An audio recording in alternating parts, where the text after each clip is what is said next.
Hello, how are you doing? Welcome back to the channel. Wales have beaten Argentina at the Principality Stadium by 20 points to 13. A big victory for the Welsh as they return to winning ways after a bit of a humbling against the All Blacks a week ago. I was on commentary duty. The crowds are just steadily sort of leaving the stadium. So I'm going to react to this game, give thoughts on Wales, thoughts on Argentina. If you're new here, please subscribe to the channel, like the video, and also remember to drop a comment down below. What did you make of this game, Wales against Argentina, but also any of the other action we've seen this weekend so far in terms of the Autumn Nations series? Huge victory for Italy over Australia, Ireland win, England win. Let me know your thoughts. I always love to hear from you. All right, let's get into it.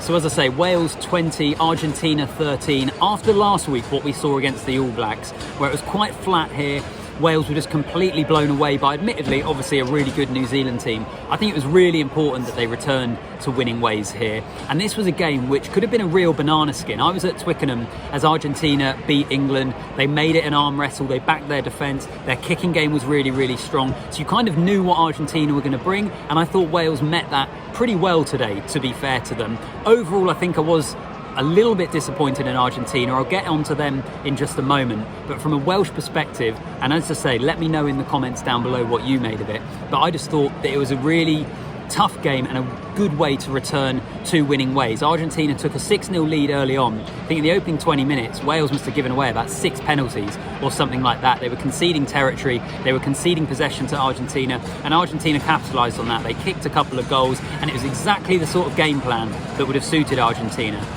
And myself and James Hook in commentary were saying Wales just need to keep their discipline because they'd given Argentina all the opportunities. They were able to kind of wrestle back control, and then as the first half went on, they got the better of the momentum. They had a number of trips to the 22 in the first half where they weren't getting points, and then they eventually got that score. They backed themselves from the driving line out. They got over the try line, and then they were able to kick a penalty. They went down the half-time tunnel with the lead, and overall, they were then able to hold on to that. They scored a charge down for the first try of the second half, and by the time that Argentina got their only try of the game fairly late on, by that point, in all honesty, they were kind of chasing the game, which isn't Argentina's strength. In terms of Wales, a couple of things to keep an eye on. I thought Lewis Rees-Zammit did a really good job at fullback. His first start at fullback at international level, I was querying in the week of how he would get on. Not, we know what he can do with ball in hand, but how he would get on under the high ball, sort of his tactical positioning, and also the kicking game. And I thought he did really, really well. I actually thought that that was an area of the game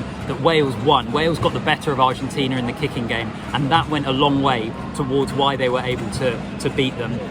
Also, you look at Rio Dyer, I think a young guy that's come into that team. With him and Rees-Zammit in the back three, it gives you absolutely bags of pace. I mean, what is it with Wales and being able to convert wingers into other positions? They had 4 wingers in their back line today. George North at outside centre, Lewis Rees-Zammit at fullback, and then the 2 actual wingers, Alex Cuthbert and Rio Dyer. But what I think the potential of that Wales back three, let's just say for a minute, I know when Liam Williams comes back in, he's going to have that 15 jersey. But as and when he's injured, if you've got Rees-Zammit at 15, if you've got Rio Dyer on one wing and then Josh Adams to come back in on another wing, or Alex Cuthbert if you want a more physical option, I think that's a really interesting, a really potent back three.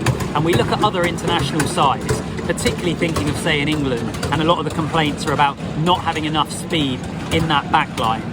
I think this, for Wales, potentially gives them an absolute dynamite back three that I think if they get space, if they get front football, could be really excited to move forward and going forward. Frustration and some injury concerns for Wales, just touch upon that. Dan Lydiate went off injured in the first half. He's had so many issues with injuries over the year, so that is a concern. And also Will Rowlands in the second half, quite close towards the end of the game, he went off as well. So those are 2 to keep an eye on, which Wayne Pivac will be a little bit concerned with. But overall, I think from a Welsh perspective, a really, really good win. And if you look at this match and you think of their autumn, beaten against New Zealand, they've got Georgia next week and then Australia on the final weekend.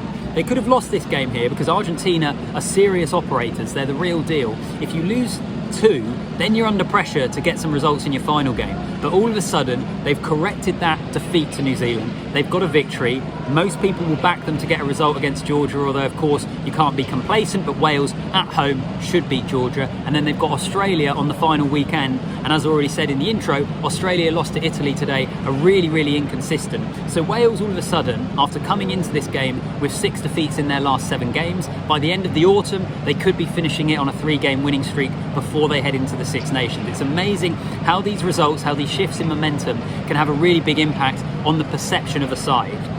What I would also say as well for Wales is it just me, or are they better off when they're in an arm wrestle? When it's a really tough game, when it's an opponent like Argentina who are going to be so physical, so tough in defence. That's almost, for me, when Wales play better. They played well against South Africa in the summer, away from home in pretty much all 3 test matches, winning one of them. I don't know, I just feel like maybe they're more suited to coming up against those sorts of players. But well done Wales, good victory. I'll be back here next week for the match against Georgia. On to Argentina. I was really disappointed in Argentina today. They impressed me last week at Twickenham. I think at the moment they are a little bit one-dimensional, and I don't necessarily mean that as a criticism. I think it's just how they need to develop their game. You know what they're going to bring in terms of physicality, defence, kicking game, but what's the plan B? Where's the free-flowing attacking moves when they need it? Now, the contradiction to that, and what you could throw at me, is they scored a brilliant first phase attacking move against England at Twickenham last week, which is absolutely true. They've obviously got it in their arsenal. I just thought they were a little bit sloppy today. They were inaccurate, and the kicking game in particular, which is something they won at Twickenham, Wales got the better of them, and I thought, other than basically all their opportunities came from Wales' ill-discipline in the first half, really. Argentina, to me, never felt like particularly threatening. Their chances came when they got a penalty, they kicked to the corner, they had a driving line out, or from those penalties, they kicked at the post. So for me, this game is probably, or the last couple of weeks, are a barometer of where Argentina are at the moment. If it's the sort of game that suits them, if it becomes an arm wrestle, if it's about their defence and their physicality and their heart and the kicking game and the opponents are ill-disciplined, then that plays into their hands. But in terms of expanding, in terms of just building upon that game at the moment, I think we're maybe, and I wouldn't even say it's a huge criticism, I just think it's a reality of where they are. That's what they need to build upon, really, to be able to kick on to the next level. And they've got time, don't they? I mean, they've got the World Cup in 10 months' time. They clearly have the platform now with Michael Cheika as their head coach to kick on and do that. They've won 5 test matches in 2022 so far, so they're in a good place. But I think today was a reality check for where they are and where they need to improve. And are they going to be able to do it in time for the World Cup? I think they will. I think the positive thing for Argentina is they've got kind of the non-negotiables, or the things that require no talent. They've got the heart, they've got the work rate, they've got that defensive structure as well, which I think is the easier part of the game to develop rather than your attacking game. We know that they have the possibility with the likes of Mateo Carreras on the wing, Emiliano Buffelli. We know they have the players that can be more of a threat with ball in hand. We just didn't see it today. So that's an area of the game that I think, personally, they really need to build upon. But look, overall, really enjoyable day in Cardiff. Not the best of games. I can't say that, it was an absolute classic. There were Mexican waves going around here. Everyone was putting the lights on their phone and putting them up, which always kind of tells the tale that the fans aren't that interested in the contest. It wasn't the most exciting, but it's a victory, and it's an important victory for Wales. As I said in the intro, put a comment down below, particularly Welsh and Argentina fans. I'd love to get your thoughts on this game. What do you make of it? Do you agree with my kind of assessment? And yeah, just let me know what you think. But also all the other games we've seen. Big win for England against Japan. Ireland doing the job against Fiji, although perhaps not being at their best. Huge win for Australia. And by the time a lot of you watch this, the France-South Africa game, the pick of the day's games, is probably going to be over. So let me know what you think of that one as well. I will see you in the next one. And thanks for listening. Nice one.